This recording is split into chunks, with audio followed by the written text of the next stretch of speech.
বিয়ে হোক কিংবা লিভ ইন হোক, সেক্ষেত্রে রাজ্য জুড়ে জারি হচ্ছে 6টি নতুন নিয়ম।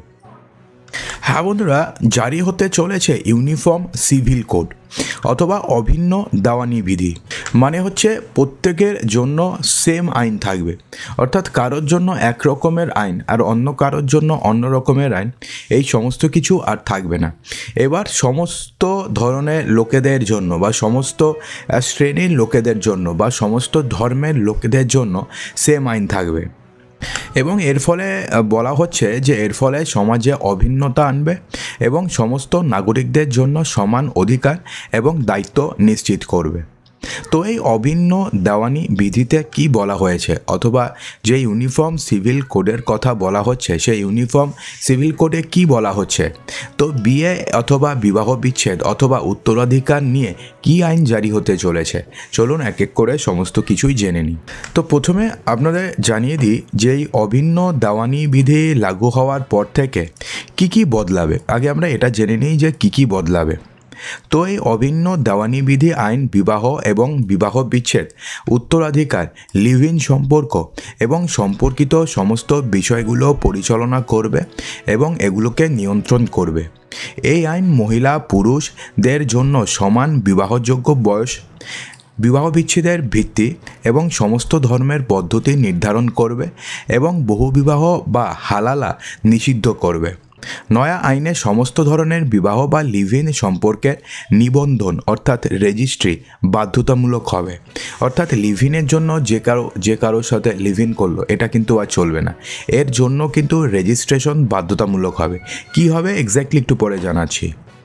এই আইনের ফলে ধর্ম বর্ণ নির্বিশেষে প্রত্যেক নারীর অধিকার পুরুষের সমান হবে। এবার থেকে ধর্মীয় বিধানের জোরে নারীর অধিকার কোনোভাবে খর্ব করা যাবে না। এছাড়া লিভ ইন সম্পর্কে থাকাকালে সন্তান হলে সেই সন্তান বাবা এবং মায়ের উত্তরাধিকার লাভ করবে। অপরদিকে নয়া আইনে বলা হয়েছে যে নারী এবং পুরুষ একাধিক বিয়ে এবং একাধিক সঙ্গীর সঙ্গে যৌন সম্পর্ক চালিয়ে যেতে পারবে না। এদিকে অভিন্ন দেওয়ানি বিধি আদিবাসীদের ক্ষেত্রেও বলবৎ হবে না। জন্ম, বিয়ে, উত্তরাধিকার, নারীর অধিকারের মতন ক্ষেত্রে আদিবাসী সমাজের নিজস্ব বিধান চালু রয়েছে, সেগুলো বহাল থাকবে বলে জানানো হয়েছে।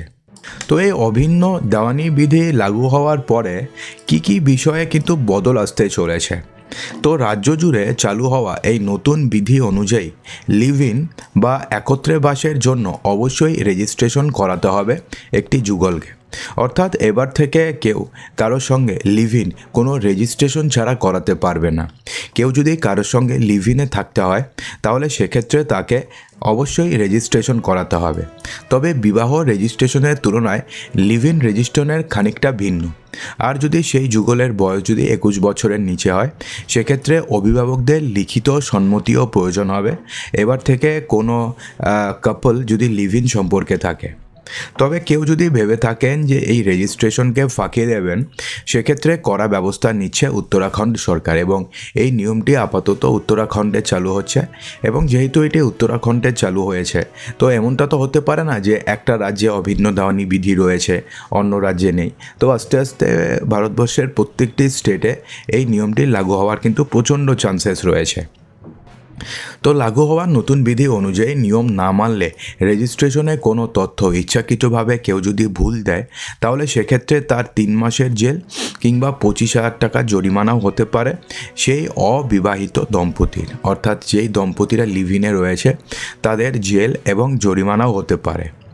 আবার বিধি লাগু হওয়ার পর রেজিস্ট্রেশন দেরি করলে 10,000 টাকা পর্যন্ত জরিমানা করা হবে। সেক্ষেত্রে সবথেকে বড় যে ক্লজটি যুক্ত হয়েছে সেটা হচ্ছে লিভ ইন সম্পর্কে থাকাকালীন কোনো যুগলের যদি কোনো সন্তান হয় তাহলে সেক্ষেত্রে সেই সন্তান আইনিভাবে বৈধতা তাকে দেওয়া হবে, যেটা কিন্তু আগে দেওয়া হতো না। সেক্ষেত্রে এবার থেকে সেই সন্তানকে আইনিভাবে বৈধতা দেওয়া হবে, পাশাপাশি সেই সদ্যজাত যাতে সমান অধিকার পায় তাও নিশ্চিত করতে হবে সেই যুগলকে।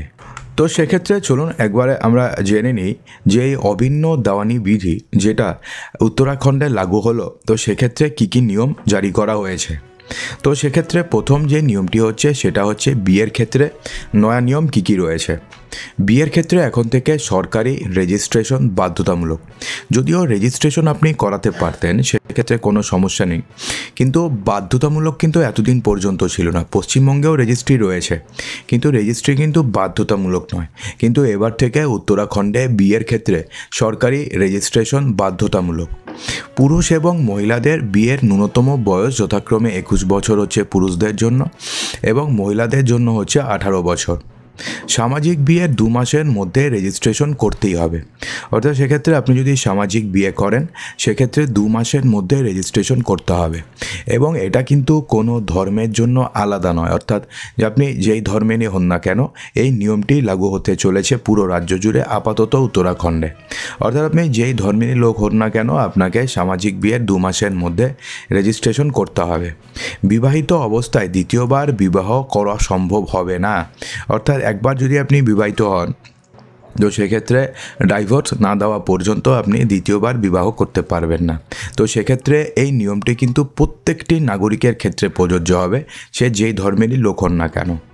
বন্ধ হয়ে যাচ্ছে বহু বিবাহ এবং বন্ধ হয়ে যাচ্ছে হালালা। এবং লিভ ইন সম্পর্কের ক্ষেত্রে নয়া নিয়ম কী রয়েছে, তো সেক্ষেত্রে বলা হয়েছে যে সরকারি রেজিস্ট্রেশন বাধ্যতামূলক, নোটিশ দেওয়ার 1 মাসের মধ্যে লিভ ইন সম্পর্ক নথিভুক্ত করাতে হবে। অর্থাৎ এখন থেকে আপনি যদি কারোর সঙ্গে লিভ ইন সম্পর্কে থাকতে চান, তাহলে সেক্ষেত্রে আপনাকে রেজিস্ট্রেশন করাতে হবে। এবং এই রেজিস্ট্রেশন কিন্তু নর্মাল বিয়ের যে রেজিস্ট্রেশন রয়েছে, এই রেজিস্ট্রেশনের থেকে কিন্তু সম্পূর্ণ আলাদা। এই রেজিস্ট্রেশন শুধুমাত্র লিভ ইন সম্পর্কের ক্ষেত্রেই প্রযোজ্য হবে।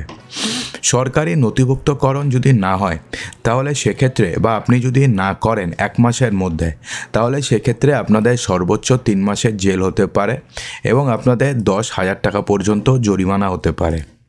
এছাড়া লিভ ইন নিয়ে যদি আপনি ভুল তথ্য দেন, তাহলে সেক্ষেত্রে আপনাদের 6 মাস পর্যন্ত জেল হতে পারে এবং 25,000 টাকা পর্যন্ত আপনাদেরকে জরিমানা দিতে হতে পারে। অর্থাৎ লিভ ইন নিয়ে আপনি ভুল তথ্য দিলেন, অর্থাৎ আপনি লিভ ইনে ছিলেন কিন্তু আপনি স্বীকার করলেন না যে আপনি লিভ ইনে ছিলেন, বা আপনি যার সঙ্গে লিভ ইনে ছিলেন তার সঙ্গে তার সম্পর্কে সঠিক তথ্য আপনি দিলেন না। তো সেক্ষেত্রে বা যে কোনো ধরনের ভুল তথ্য যদি আপনি দেন বা নাম গোপন করেন বা পরিচয় গোপন করেন, যাই খুশি হোক না কেন, তাহলে সেক্ষেত্রে 6 মাসের জেল হতে পারে এবং 25,000 টাকা জরিমানা হতে পারে। এবং ভুল তথ্য দিয়ে লিভ ইন যুগলদের বাড়ি ভাড়া দিলে শাস্তি হবে মালিকের।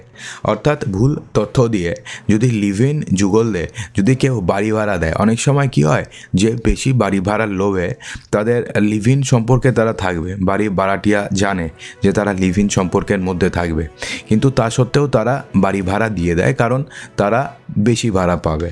কিন্তু এখন থেকে কেউ যদি ভুল তথ্য দিয়ে লিভ ইন যুগলদের যদি বাড়ি ভাড়া দেয়, তাহলে সেক্ষেত্রে সেই বাড়ির মালিকদেরও শাস্তি হবে। তো সেক্ষেত্রে কোনো বাড়ির মালিক কিন্তু ভুলেও কেউ যদি লিভ ইন সম্পর্কে থাকে এবং তাদের মধ্যে যদি রেজিস্ট্রেশন না হয়, তাহলে ভুলেও তাকে বাড়ি ভাড়া দেবেন না। তো এই নিয়মটি কিন্তু বর্তমানে শুধুমাত্র উত্তরাখণ্ডের ক্ষেত্রে প্রযোজ্য হচ্ছে। তো আপনি কি মনে করেন যে এই আইনটি কি পুরো দেশ জুড়ে বলবৎ করা উচিত, নাকি যেটা উত্তরাখণ্ডে চলছে উত্তরাখণ্ডেই থাকুক? আপনার কি মনে হয়? অবশ্যই কমেন্ট বক্সে জানাতে একদমই ভুলবেন না। আর যদি ভিডিওটি ভালো লাগে তো লাইক করবেন, বন্ধুদের মাঝে প্রচুর শেয়ার করবেন এবং চ্যানেলটিকে সাবস্ক্রাইব অবশ্যই করবেন।